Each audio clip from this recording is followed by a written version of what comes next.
আমি আসছিলাম যখন, আসার সময় আমার কাছে হঠাৎ করে মনে হলো, যখন আমি যে স্টাফ রোডটা থেকে, স্টাফ রোডই তো আমরা যেখানে যেতাম, স্টাফ রোড থেকে ডান দিকে টার্ন নিলাম, সিএমএইচ এর কাছাকাছি যখন আসলাম, তখন আমার কাছে মনে হলো আমি প্রায় 45-46 বছর পেছনে চলে গিয়েছি।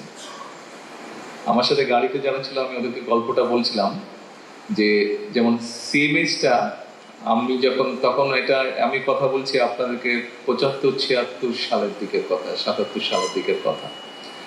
সিএমএইচ এর গেটটা অনেক বড়, এখন এন্ট্রিটা অনেক বড়, তখন এত বড় ছিল না, বেশ ছিমছাম ছিল।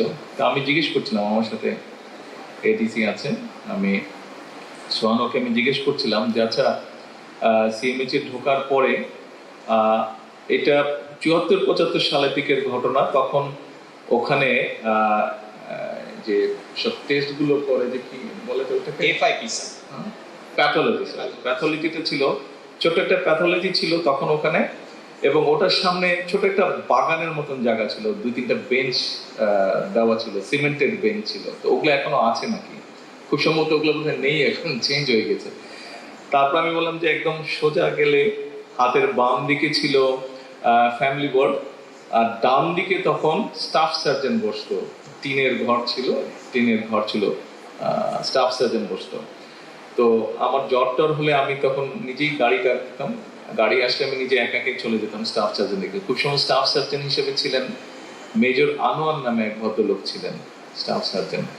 তো তারপরে প্রায় প্রতিদিন বিকালবেলায় আমরা কয়েক বন্ধু ছিলাম, আমাদের বাসাতে ছিল শহীদ মনির রোডে, ওখান থেকে সাইকেল নিয়ে বেরোতাম আমরা, 7-8টা সাইকেল চালাতে চালাতে আমরা এখানে আসতাম। সিগন্যালস যে মসজিদটা আছে, দেখলাম মসজিদটা এখন অনেক সুন্দর হয়ে গেছে, বাট মসজিদটা তখন একদম সাদা পেইন্ট করা না, তখন চুন ছিল, এমএস এর একটা ফেমাস সাদা চুন ছিল, সেটাই সবচেয়ে লাগাতো। এখন করে কিনা আমি বলতে পারবো না। তো মূল বিষয়টা হচ্ছে যে এই এলাকাটা বহু পুরনো, আমরা যেখানে বসে আছি তখন এখানে শিয়াল, বাঁদর এগুলা ছিল, জঙ্গলের মতন ছিল এই জায়গা, কিছু ছিল না এগুলা। আপনারা অনেক সুন্দর একটা জায়গা দেখছেন এখন, এগুলা জায়গা তখন কিছুই ছিল না, রাস্তাটা অনেক সরু ছিল, রাস্তাটা এত বড়ও ছিল না। তো মূল বিষয়টা হচ্ছে, আমার কাছে মনে হয়েছে আমি এমন একটা জায়গায় এসেছি যেই জায়গার সাথে আমার জীবনের বিরাট একটা অংশ জড়িয়ে আছে। আমার ভালো মন্দ, কষ্ট, ব্যথা, সুখ, দুঃখের একটা বিশাল একটা স্মৃতি এই পুরো জায়গাটার সাথে জড়িয়ে আছে।